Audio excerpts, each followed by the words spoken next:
नमस्कार दोस्तों, मैं हूं Satish Kumar. Exam sky classes में आपका स्वागत है। दोस्तों, इस वीडियो में आपके लिए 20 मोस्ट इम्पॉर्टेंट क्वेश्चन लेकर आया हूं, जो कि आपके कॉम्पिटिटिव एग्जाम्स में बहुत ही महत्वपूर्ण साबित होंगे। आप चाहे किसी भी प्रतियोगी परीक्षा की तैयारी कर रहे हों, जैसे SSC, banking, police, railway, PCS, CTET या किसी भी राज्य का टेट, इन विभिन्न परीक्षाओं की तैयारी के लिए आपको इस चैनल पर सही, सटीक और सही मार्गदर्शन में मोस्ट इम्पोर्टेंट टॉपिक पढ़ने को मिलेंगे, जो कि आपकी परीक्षा की कठिनाइयों को काफ़ी आसान कर देंगे। आइए अब बढ़ते हैं अपने पहले प्रश्न की तरफ। हमारा पहला प्रश्न है, देश बंधु के नाम से कौन भारतीय प्रसिद्ध है? तो इसका सही उत्तर हो जाएगा चित्तरंजन दास जी। तो आइए जानते हैं इनके बारे में थोड़ी सी संक्षिप्त जानकारी। साथ में इस क्वेश्चन के अलावा आपके 3-4 क्वेश्चन और तैयार हो जाने वाले हैं। चित्तरंजन दास को देशबंधु के नाम से जाना जाता है। देशबंधु चित्तरंजन दास का जन्म सन 1870 में हुआ और इनका स्वर्गवास 1925 में हुआ। ये सुप्रसिद्ध भारतीय नेता, राजनीतिज्ञ, वकील, कवि, पत्रकार तथा भारतीय स्वतंत्रता आंदोलन के प्रमुख नेता रहे। अब बढ़ते हैं अपने अगले प्रश्न की तरफ। राष्ट्रीय डेंगू दिवस कब मनाया जाता है? प्रत्येक वर्ष 16 मई को राष्ट्रीय डेंगू दिवस के रूप में मनाया जाता है। जानकारी के अभाव के कारण हर साल हजारों लोग डेंगू बुखार की चपेट में आ जाते हैं। अतः लोगों को इस बारे में जागरूक करने के लिए स्वास्थ्य एवं परिवार कल्याण मंत्रालय, भारत सरकार ने 16 मई को राष्ट्रीय डेंगू दिवस के रूप में मनाने का फैसला 2018 से लिया गया है। अगले प्रश्न की तरफ बढ़ते हैं। संविधान सभा के सलाहकार कौन थे?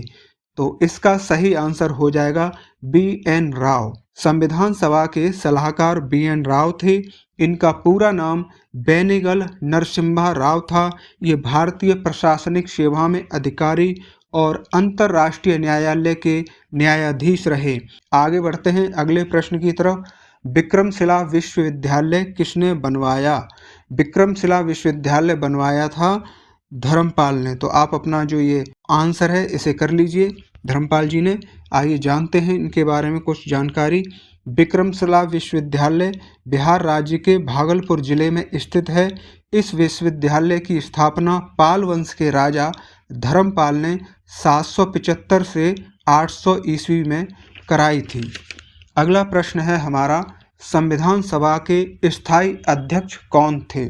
ठीक है ना। तो 2 अध्यक्ष हुए हैं हमारे संविधान सभा के, एक स्थायी और एक अस्थायी। स्थायी को कहते हैं परमानेंट और अस्थायी को कहते हैं टेम्परेरी। तो दोनों के बारे में हम यहाँ पे जान लेते हैं, जिससे कि आगे आपको कोई कन्फ्यूजन ना हो और परीक्षा में दोनों ही प्रश्न आपसे पूछ लिए जाते हैं। तो आइए देखते हैं। संविधान सभा के स्थायी अध्यक्ष डॉक्टर राजेंद्र प्रसाद जी थे। उससे पहले क्या हुआ था, 9 दिसंबर 1946 को डॉक्टर सच्चिदानंद सिन्हा जी संविधान सभा के अस्थायी अध्यक्ष चुने गए। उनके बाद 11 दिसंबर 1946 को संविधान सभा द्वारा डॉक्टर राजेंद्र प्रसाद जी को स्थायी अध्यक्ष चुना गया। ठीक है ना। तो पहले 9 दिसंबर को सच्चिदानंद सिन्हा जी टेम्परेरी तौर पर चुने गए थे संविधान सभा के सदस्यों द्वारा। उसके बाद में 2 दिन बाद 11 दिसंबर को डॉक्टर राजेंद्र प्रसाद जी को परमानेंट अध्यक्ष नियुक्त कर दिया गया संविधान सभा के सदस्यों द्वारा। आगे बढ़ते हैं अगले प्रश्न की तरफ। सबसे प्राचीन वेद कौन सा है? हमारे 4 वेद हैं, ये तो आप जानते ही हैं। तो उन्हीं के बारे में पूछ रहा है कि सबसे प्राचीन, सबसे पुराना वेद कौन सा है? तो इसका सही आंसर है ऋग्वेद। सबसे प्राचीन वेद ऋग्वेद है। इसमें 10 मंडल हैं, जिनमें 1028 सूक्त एवं 10,462 रचनाएं हैं। इन रचनाओं को पढ़ने वाले को होत्री कहते हैं। ऋग्वेद की रचना महर्षि वशिष्ठ और विश्वामित्र जी ने की है। इसमें सावित्री देवी को जो समर्पित मंत्र है, गायत्री मंत्र, उसका उल्लेख मिलता है। सत्यमेव जयते कहाँ से लिया गया है? तो इसका सही आंसर है मुंडक उपनिषद से लिया गया है। सत्यमेव जयते भारत का राष्ट्रीय आदर्श वाक्य है, जिसका अर्थ है जीत सत्य की होती है, यानी कि हमेशा सत्य ही जीतता है। यह भारत के राष्ट्रीय प्रतीक के नीचे देवनागरी लिपि में अंकित है। यह उत्तर प्रदेश राज्य के वाराणसी के निकट सारनाथ में 250 ईसा पूर्व में सम्राट अशोक द्वारा बनवाए गए सिंह स्तंभ के शिखर से लिया गया है। मुख्यतः सत्यमेव जयते का उल्लेख मुंडक उपनिषद में मिलता है। अगला प्रश्न देखते हैं, पुराणों की संख्या कितनी है? यानी कि हमारे सनातन धर्म में जो पुराण हैं वो कितने हैं? तो इसका सही आंसर हो जाएगा 18। पुराणों की कुल संख्या 18 है। इन 18 पुराणों में अलग अलग देवी देवताओं को केंद्र मानकर पाप पुण्य, धर्म और अधर्म, कर्म और अकर्म यानी कि हमें क्या करना चाहिए और क्या नहीं करना चाहिए का वर्णन मिलता है। अगले प्रश्न की तरफ बढ़ते हैं, संगीत की उत्पत्ति किस वेद से मानी गई है? तो जल्दी से इसका आंसर आप बताइए क्या है। हमारे जो 4 वेद हैं उनमें से कौन सा ऐसा वेद है जिसके द्वारा संगीत की उत्पत्ति मानी गई, यानी संगीत की जो विधा है, जो कला है, वो कहाँ से निकली है? तो इसका सही आंसर है सामवेद। संगीत की उत्पत्ति सामवेद से मानी गई है। यह गाई जाने वाली रचनाओं का संकलन है, यानी कि गानों को हम गाते हैं, छंदो चौपाइयों को हम गाते हैं, तो इसी तरह की रचनाएं इसके अंदर हैं। सामवेद के पाठकर्ता को, यानी कि जो व्यक्ति सामवेद पढ़ सकता है या पढ़ता है, उसे उद्रातु कहते हैं। नंद वंश का संस्थापक कौन था? ठीक है ना, तो इसका सही आंसर हो जाएगा महापद्म नंद। नंद वंश के संस्थापक महापद्म नंद थे। नंद वंश ने 343 से 321 ईसा पूर्व तक भारत के मगध पर शासन किया।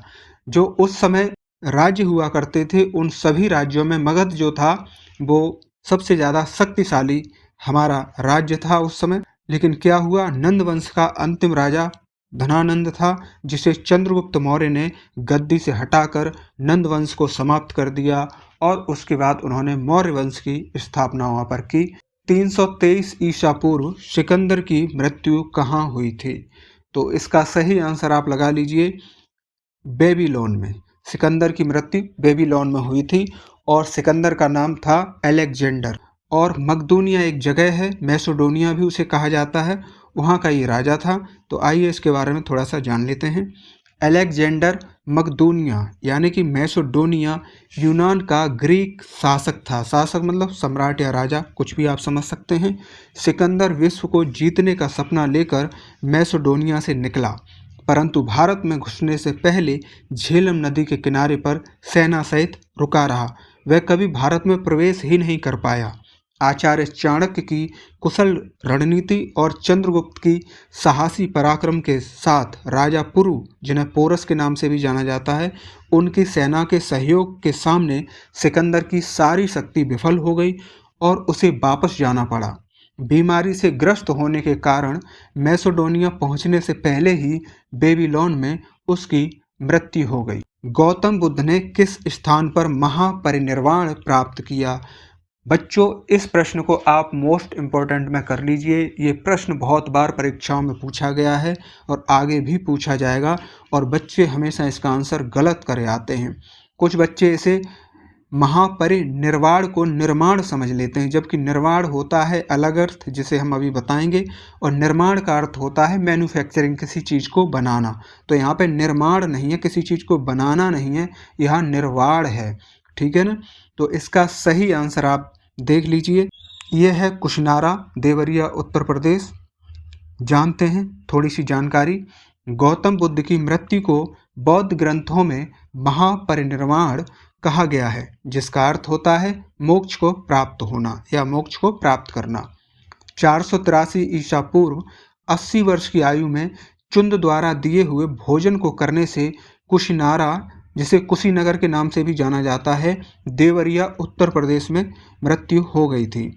मल्लों ने बहुत ही सम्मानपूर्वक इनका अंतिम संस्कार किया।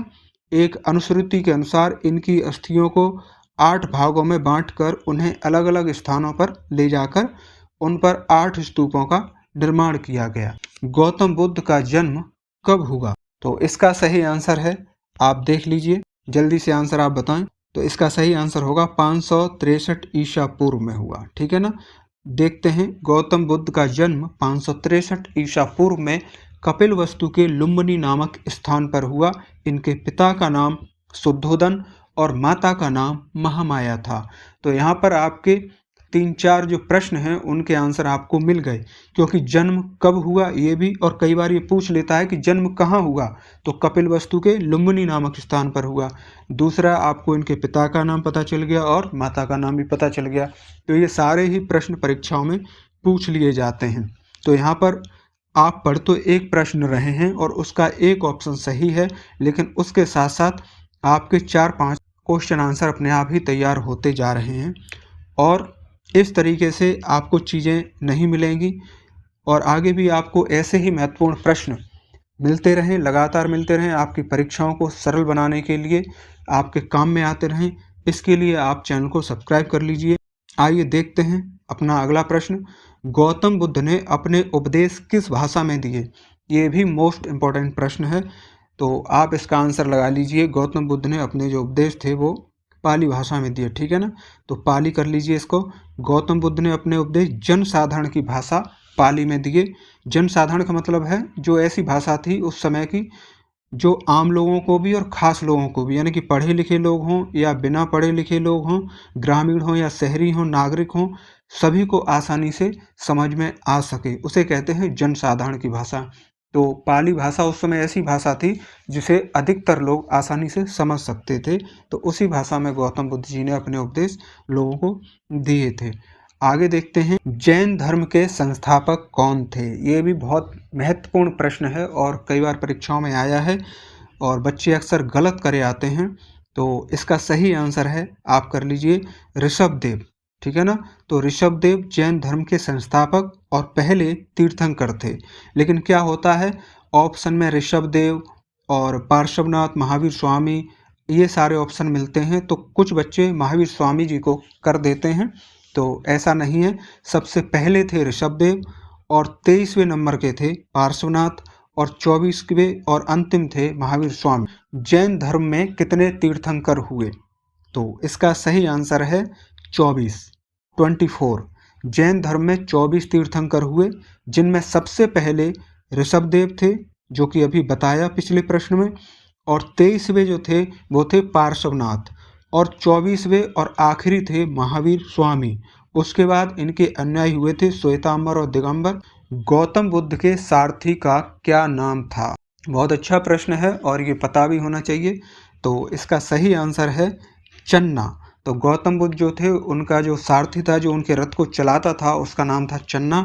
और चन्ना गौतम बुद्ध का एक तरीके से परम सखा भी था, मित्र भी था। और जो चन्ना के पिता थे वो राजा शुद्धोधन, यानी कि गौतम बुद्ध के जो पिता थे शुद्धोधन, उनके सारथी थे, उनका रथ चलाते थे। और उनके जो बेटे थे चन्ना, वो गौतम बुद्ध का रथ चलाते थे, ठीक है ना। तो आप इसे याद रख सकते हैं। आगे देखते हैं अगला प्रश्न। जीएसटी रजिस्ट्रेशन संख्या में कितने अंक होते हैं? तो जो जीएसटी हो गया ना, जो व्यापारियों को, बिजनेसमैनों को अपना व्यापार चलाने के लिए, उसे रजिस्टर करवाने के लिए जीएसटी रजिस्ट्रेशन करवाना होता है, तो उसमें जो डिजिट होते हैं वो कितने होते हैं, ये प्रश्न यहाँ पर है। तो इसका सही आंसर है 15 डिजिट होते हैं। देखते हैं क्या होता है उसमें। जीएसटी नंबर 15 डिजिट का एक खास अल्फा न्यूमेरिक नंबर होता है। इसके द्वारा व्यापारी से जुड़ी हर जरूरी जानकारी का पता लगाया जाता है। आगे देखते हैं, अंतर्राष्ट्रीय दिनांक रेखा कहाँ से होकर के गुजरती है, यानी कि किस डिग्री पर होकर के गुजरती है? तो इसका सही आंसर है 180 degree. Next question, Birju Maharaj किस क्षेत्र के कलाकार थे? ये प्रश्न बहुत बार पूछा गया है, ये मोस्ट इम्पॉर्टेंट है, आप इसे बिल्कुल इग्नोर नहीं कर सकते। तो बिरजू महाराज जो थे वो कथक नृत्य संबंधित हैं, कथक नृत्य के कलाकार थे। आइए जानते हैं, बिरजू महाराज का पूरा नाम पंडित ब्रजमोहन नाथ मिश्र है। बिरजू महाराज एक भारतीय नर्तक, गायक, संगीतकार और शिक्षक रहे, जो कथक नृत्य शैली में अपनी निपुणता के लिए जाने जाते हैं। इनका जन्म 4 फरवरी 1938 को लखनऊ, उत्तर प्रदेश में हुआ और 17 जनवरी 2022 को इनका स्वर्गवास हो गया। दोस्तों, कॉम्पिटिटिव एग्जाम्स की अच्छी तैयारी के लिए, ऐसी ही महत्वपूर्ण जानकारियां लगातार पाने के लिए आप इस चैनल को सब्सक्राइब जरूर करें और वीडियो में दी गई जानकारी आपको पसंद आई हो तो वीडियो को लाइक करके अपने दोस्त भाई बहन बंधुओं को जरूर शेयर करें। जल्दी मिलते हैं अगले वीडियो में किसी नई जानकारी को लेकर। आप हमेशा स्वस्थ रहें, प्रसन्न रहें।